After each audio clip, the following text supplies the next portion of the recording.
biasa-biasa saja. Mungkin kalau zaman sekarang orang itu tidak memakai peci, mungkin orang itu tidak berjenggot, tidak mencerminkan dia itu sunnah Rasul. Atau kalau zaman sekarang mereka itu tidak kelihatan ini jidatnya hitam, tidak. Sehingga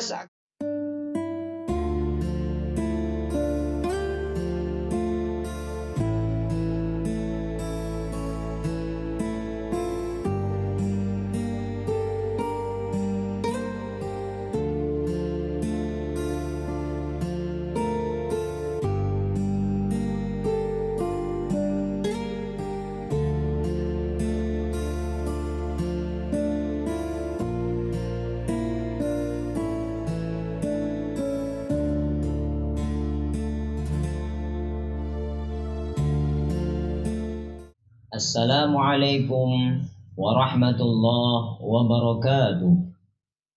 Alhamdulillahi rabbil alamin. Wa bihi nasta'in ala umurid dunya waddin wa ala alihi wa sahbihi ajma'in. Pemirsa yang dirahmati oleh Allah Subhanahu wa taala. Pada kesempatan kali ini saya akan menyampaikan tentang hati yang selamat. Dalam istilah Al-Quran yaitu qalbun salim.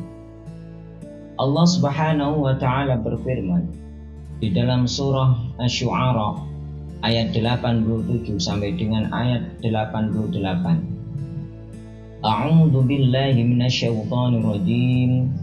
Bismillahirrahmanirrahim. Yauma la yanfa'u malun wala banun illa man atallaha biqalbin salim.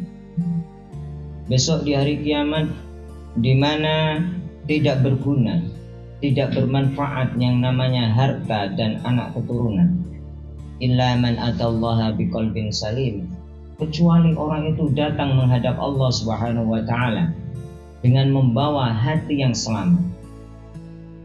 Menurut para mufassir, bahwa hati yang selamat adalah hati yang membawa keimanan, hati yang jauh dari syirik, tidak menyekutukan Allah, hati yang tidak mempunyai penyakit. Di dalam Al-Quran ada istilah qalbun salim, ada juga yang namanya hati yang berpenyakit. Di dalam surah Al-Baqarah ayat 15, di dalam surah Al-Baqarah ayat 10, di dalam surah Al-Baqarah ayat 10 dijelaskan bahwa Allah berfirman, fi qulubihim maradun fazadahumullahu marada. Di dalam hati mereka terdapat penyakit, fazadahumullahu marada, maka kemudian Allah Subhanahu wa taala menambah penyakit mereka. Kemudian sejalan dengan ayat itu Allah Subhanahu wa taala juga berfirman, "Tsumma qasat qulubukum min ba'di dzalika fahiya kal hijarah aw asyaddu qaswa."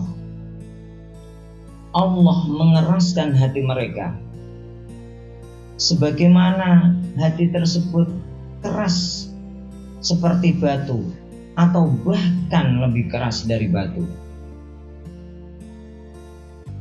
Di dalam surah Al-Anfal Allah Subhanahu wa ta'ala juga berfirman, innamal mu'minuna alladzina idza dzukirallahu wajilat qulubuhum wa idza tuliyat 'alaihim zadatuhum imana wa 'ala rabbihim yatawakkalun.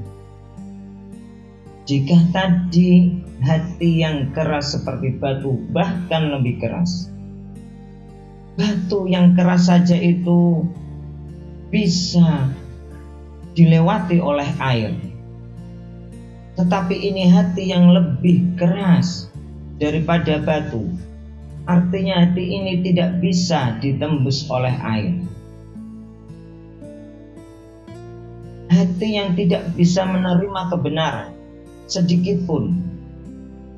Inilah hati yang tidak beriman, hati yang tidak mau menerima nasihat dari orang lain. Na'udzubillah, tsumma na'udzubillah. Sedangkan hatinya orang iman, hati yang selamat itu, apabila disebutkan nama Allah, apabila dia mengingat nama Allah, maka hati mereka bergetar. Wa idza tuliyat 'alaihim zadatuhum imana, dan ketika dia mendengarkan ayat-ayat Allah Subhanahu wa taala dibacakan, diperdengarkan, mereka juga mendengar, membaca ayat Allah, wa ala rabbihim yatawakkalun zadatuhum imana wa idza tuliyat 'alaihim zadatuhum imana. Mereka keimanannya bertambah, mereka semakin yakin. Bahkan ada yang ketika mendengar ayat-ayat Allah dilantunkan, mereka meneteskan air matanya. Pemirsa yang dirahmati oleh Allah Subhanahu wa taala. Jadi sebagaimana diriwayatkan dari Abdullah bin Mas'ud, di antaranya yang diriwayatkan oleh At-Tirmidzi, bahwa hati yang selamat itu mempunyai ciri-ciri. Yang pertama adalah hayyin, yang kedua adalah layyin, yang ketiga adalah qarib, yang ketiga adalah sahl. Hati yang hayyin ini ciri-cirinya adalah hati yang tenang, teduh dan meneduhkan, dapat mengantarkan dirinya, dia bisa mengontrol dirinya, juga dia bisa mengontrol sikapnya, mengontrol tutur katanya. Dia hati-hati, tidak gerusa-gerusu. Dia sebelum berbicara itu berpikir terlebih dahulu, apakah pembicaraannya ini menyakiti orang lain, apakah pembicaraannya ini bisa mendatangkan manfaat, atau apa yang akan aku sampaikan ini bisa memberikan madarat dan mafsadah. Dia tidak gerusa-gerusu, kemudian dia tidak temperamental, dia tidak emosional. Sikap dan perkataannya ini bisa mempengaruhi orang lain. Bisa orang lain itu terpana akibat sikapnya, tutur katanya. Ini karena apa? Karena hatinya sudah bersih. Kemudian yang kedua adalah layyin, hatinya lembut. Dia melakukan ucapan, melakukan perbuatan, kemudian dia bertutur katanya juga santun, lembut, enak didengar. Kemudian yang ketiga adalah qarib. Qarib ini adalah dia orangnya itu supel, mudah bergaul. Jadi orangnya itu bisa supel, bisa mudah bergaul untuk semua kalangan. Ini tidak semua orang diberikan kelebihan seperti ini. Jadi orangnya bisa supel, enak bergaul, tutur katanya bagus, sikapnya bagus. Dia tahu saya berbicara kepada siapa ini. Ketika berbicara kepada orang yang lebih berilmu, dia juga bisa ngobrol dengan orang mungkin yang levelnya sama, mungkin dia lulusannya sama, dia seorang sarjana, juga bisa. Bahkan berbicara dengan orang yang ilmunya di bawahnya, dia juga bisa, tidak merasa paling wah. Dan yang keempat adalah sahal, orangnya mudah dan tidak mempersulit dalam segala urusan. Inilah ciri-ciri hati yang selamat sebagaimana yang diriwayatkan dari Abdullah bin Mas'ud yang termaktub di dalam kitab Sunan At-Tirmidzi. Kemudian ada sebuah riwayat yang diriwayatkan dari Abdullah bin Umar. Suatu ketika Rasulullah Shallallahu Alaihi Wasallam duduk-duduk bersama sahabatnya dan beliau mengatakan bahwa sebentar lagi akan datang orang yang akan masuk surga, atau sebentar lagi akan ada yang lewat, penghuni surga sebentar lagi akan lewat. Para sahabat heran, siapa ini orang? Kemudian setelah tidak beberapa lama ada seorang yang lewat.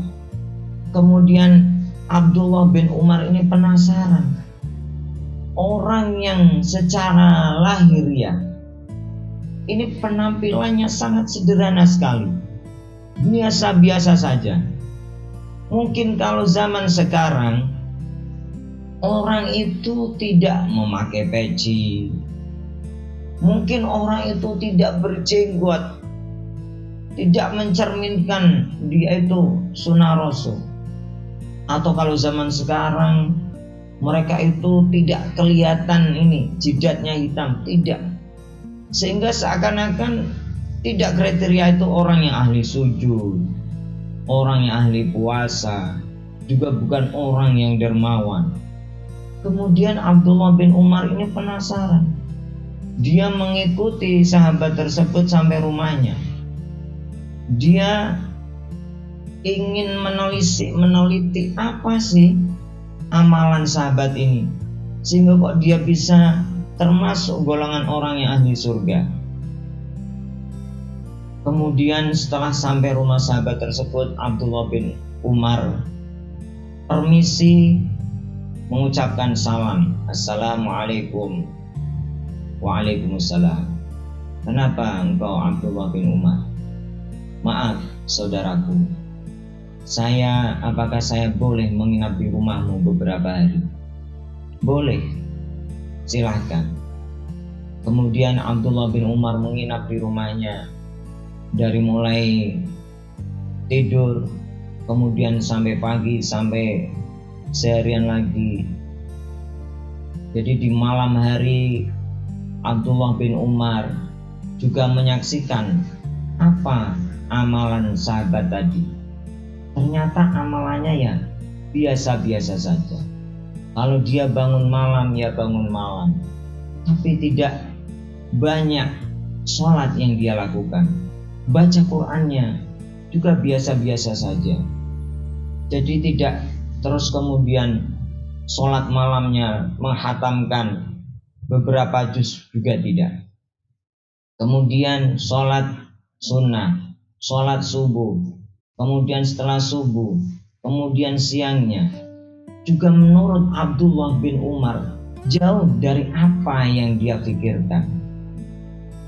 Kemudian setelah meneliti seperti itu, Abdullah bin Umar ini penasaran. Akhirnya Abdullah bin Umar berkata kepada sahabat tadi, wahai saudaraku,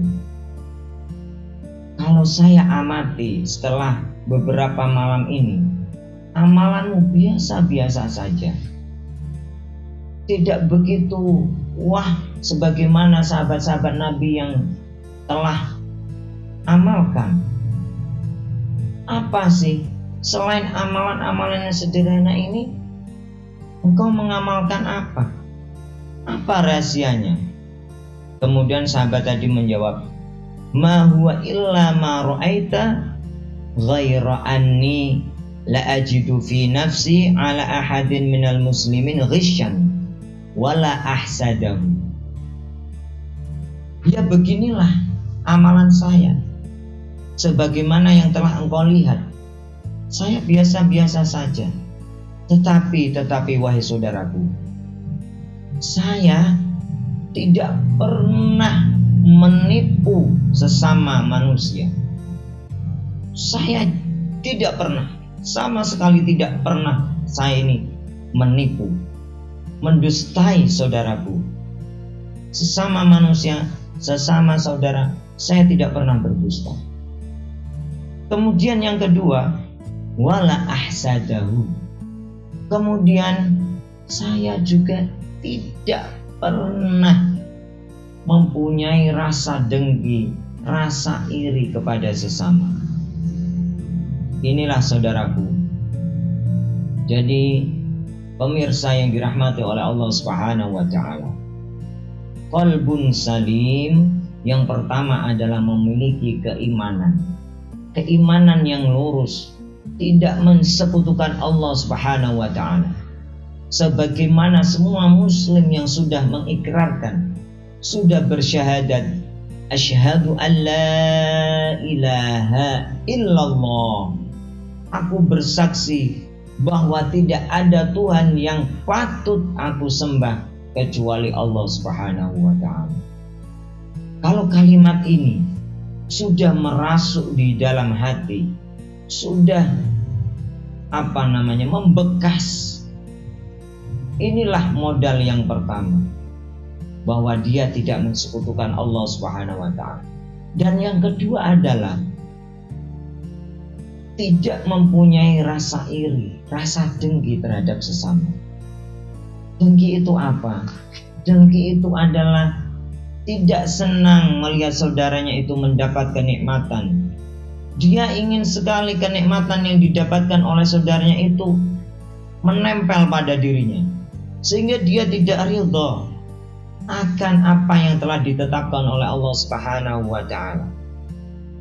Penyebab dengki itu diantaranya adalah yang pertama, dia ini mempunyai sifat benci, plus dia ini mempunyai sikap bermusuhan. Mengapa ini bisa timbul di hati dia?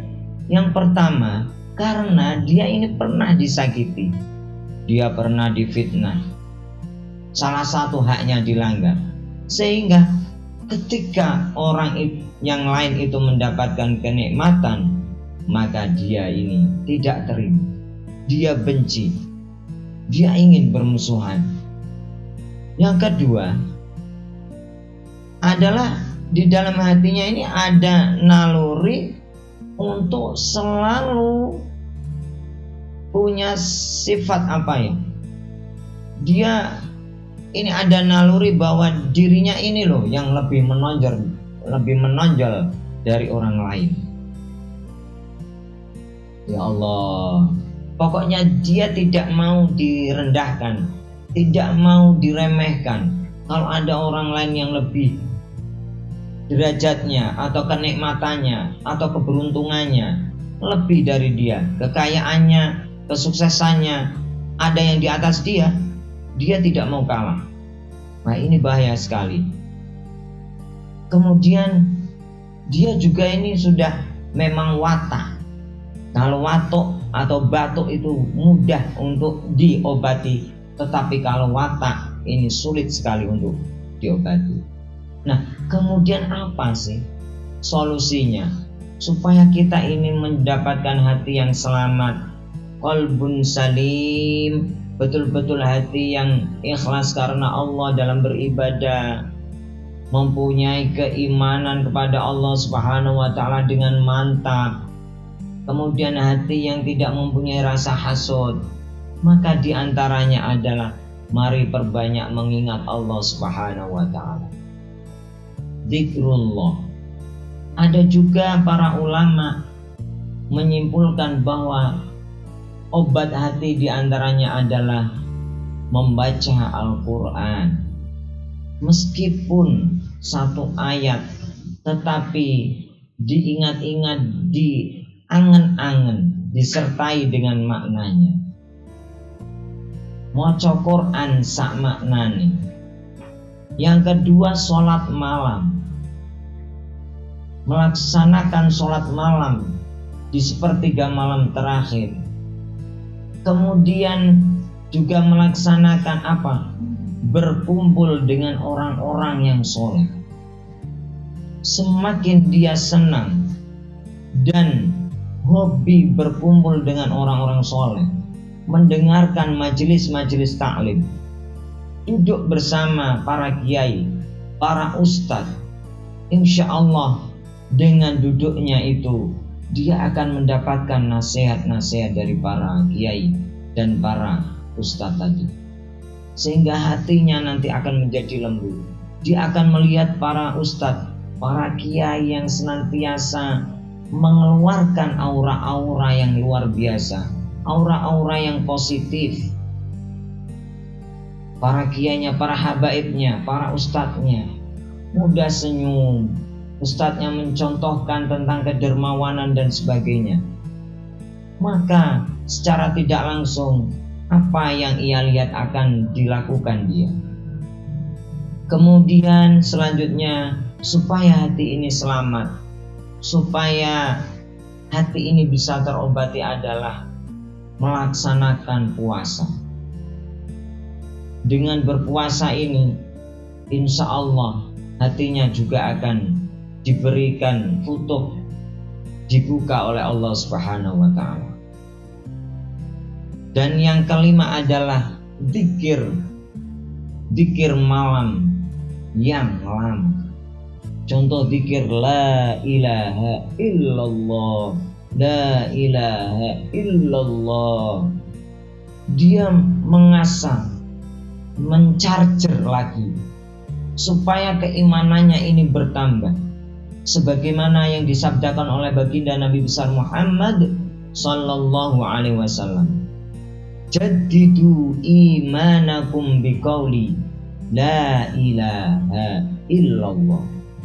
Perbaurilah, terus charger keimananmu itu biar semakin tambah kokoh keimananmu dengan lafaz zikir apa? La ilaha illallah, la ilaha illallah. Sehingga keyakinan kepada Allah Subhanahu wa Ta'ala semakin kuat dan semakin kokoh.